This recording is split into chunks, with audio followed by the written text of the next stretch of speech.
Hello everyone, today we are going to learn basic Draftsight tutorials how to write text. Okay, to write text in Draftsight, we can use mtext command. You can type mtext command, press enter. Now I will click start from this point into here.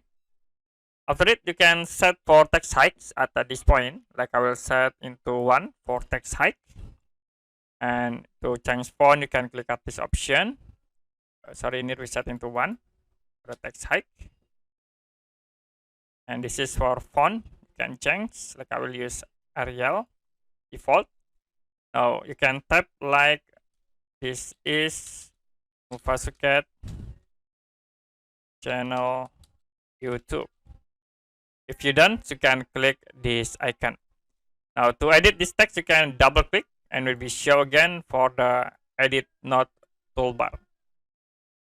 Okay, that's it for basic Draftsight tutorials, how to write text. And if you have any question about this tutorial, you can comment below this video.